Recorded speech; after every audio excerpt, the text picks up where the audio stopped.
जय गुरुदेव। पौराणिक कथाओं की इस सीरीज में आज हम जानेंगे राजा यदु और भगवान दत्तात्रेय का संवाद, जो कि इस प्रकार है। एक बार भगवान श्री कृष्ण उद्धव जी को परम तेजस्वी अवधूत दत्तात्रेय और राजा यदु का संवाद सुनाते हैं। एक बार धर्म के मर्मज्ञ राजा यदु ने देखा कि एक त्रिकालदर्शी तरुण अवधूत ब्राह्मण निर्भय विचर रहे थे। तब उन्होंने उनसे यह प्रश्न किया। राजा यदु ने पूछा, ब्राह्मण, आप कर्म तो करते नहीं, फिर आपको यह अत्यंत निपुण बुद्धि कहाँ से प्राप्त हुई? मैं देख रहा हूँ कि आप कर्म करने में समर्थ, विद्वान और निपुण हैं। आपका भाग्य और सौंदर्य भी प्रशंसनीय है। आपकी वाणी से तो मानो अमृत टपक रहा है। फिर भी आप जड़ उन्मत्त पिशाच की तरह रहते हैं। न तो कुछ करते हैं और न तो कुछ चाहते हैं। संसार के अधिकांश लोग काम और लोभ के दावानल में चल रहे हैं, परंतु आपको देखकर ऐसा मालूम होता है कि आप मुक्त हैं। आप तक उसकी आँच भी नहीं पहुंच पाती। हम आपसे यह पूछना चाहते हैं कि आपको अपने आत्मा में ऐसे अनिर्वचनीय आनंद का अनुभव कैसे होता है? भगवान दत्तात्रेय जी ने कहा, राजन, मैंने अपनी बुद्धि से बहुत से गुरुओं का आश्रय लिया है। उनसे शिक्षा ग्रहण करके ही मैं इस जगत में मुक्त भाव से स्वच्छंद विचरता हूँ। तुम उन गुरुओं के नाम और उनसे ग्रहण की हुई शिक्षा सुनो। मेरे गुरुओं के नाम हैं पृथ्वी, वायु, आकाश, जल, अग्नि, चंद्रमा, सूर्य, कबूतर, अजगर, समुद्र, पतंग, भौरा या मधुमक्खी, हाथी, शहद निकालने वाला, हिरण, मछली, वैश्या, कूरर पक्षी, बालक, कुंवारी कन्या, बाण बनाने वाला, सर्प, मकड़ी और भृंगी कीट।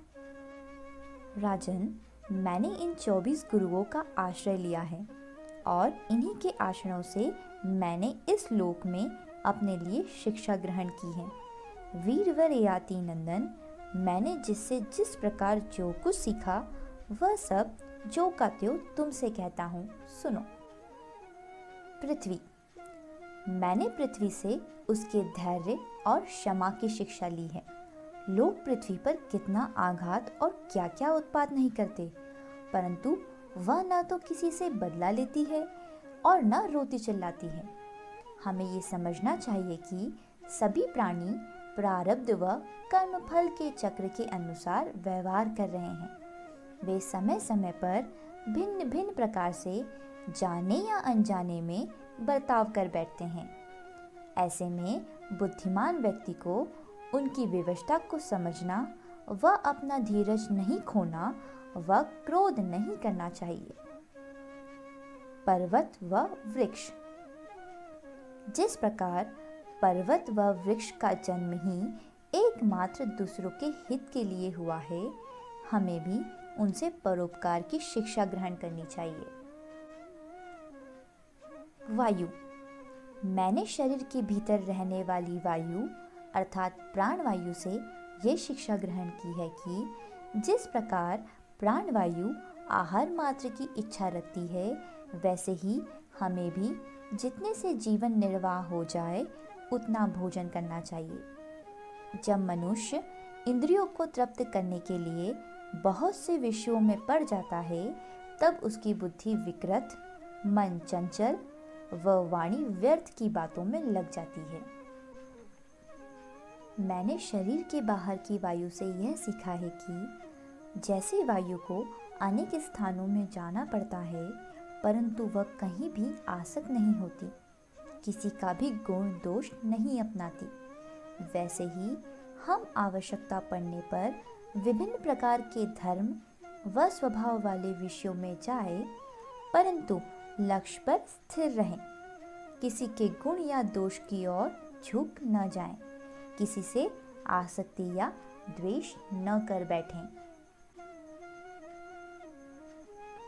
आकाश, राजन, जितने भी घड़े या पात्र, मठ या मंदिर हो, चाहे वह चल या अचल हो, उसके भीतर भिन्न भिन्न प्रतीत होने वाला आकाश वास्तव में एक ही आकाश है जो कि अखंड है। वैसे ही जितने भी सूक्ष्म स्थूल शरीर हैं, उनमें आत्मा स्वरूप से सर्वत्र स्थित होने के कारण ब्रह्म सभी में है। हमें समझना चाहिए, जैसे सूत मोतियों की माला में व्याप्त है, वैसे ही आत्मा अखंड रूप से सभी जगह विद्यमान है। बिजली चमकती है, पानी बरसता है, अन्न पैदा होते हैं, वायु की प्रेरणा से बादल आदि आते जाते हैं। ये सब होने पर भी आकाश इन सब से अछूता रहता है। इसी प्रकार भूत, वर्तमान और भविष्य के चक्कर में न जाने कितने रूपों का जन्म व मृत्यु होती है, परंतु आत्मा के साथ उनका कोई संस्पर्श नहीं है। जल। राजन, जिस प्रकार जल स्वभाव से ही स्वच्छ, चिकना, मधुर और पवित्र करने वाला होता है तथा गंगा आदि तीर्थों के दर्शन, स्पर्श और नामोच्चारण से लोग पवित्र हो जाते हैं, वैसे ही हमें स्वभाव से ही शुद्ध, मधुरभाषी और लोक पावन होना चाहिए। जल से शिक्षा ग्रहण करने वाला अपने दर्शन, स्पर्श और नाम उच्चारण से लोगों को पवित्र कर देता है। अग्नि।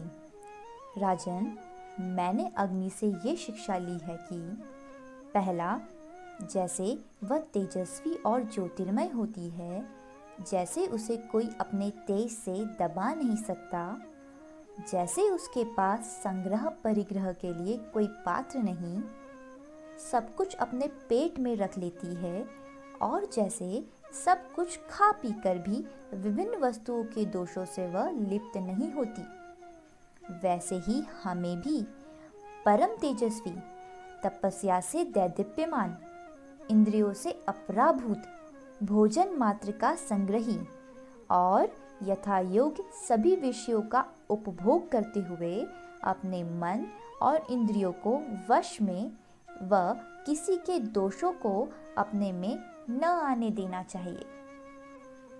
दूसरा, जैसे अग्नि कहीं लकड़ी आदि में अप्रकट रहती है और कहीं प्रकट, वैसे ही साधक व साधु पुरुष को कहीं गुप्त रहे और कहीं प्रकट हो जाएं, जिससे कल्याणकामी पुरुष उनकी उपासना कर सके।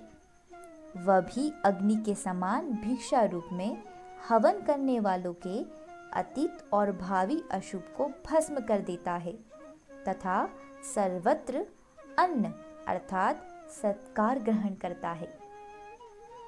तीसरा, जैसे अग्नि लंबी, चौड़ी, टेढ़ी, सीधी लकड़ियों में रहकर उनके समान ही सीधी, टेढ़ी या लंबी, चौड़ी दिखाई पड़ती है, वास्तव में वे ऐसी है नहीं। वैसे ही सर्वव्यापक आत्मा अपनी माया से रचे हुए जगत में व्याप्त अनेक नाम रूपों से कोई संबंध न होने पर भी उनके रूप में प्रतीत होने लगती है। भगवान दत्तात्रेय के आगे के गुरुओं के बारे में हम जानेंगे अगले भाग में। जय गुरुदेव।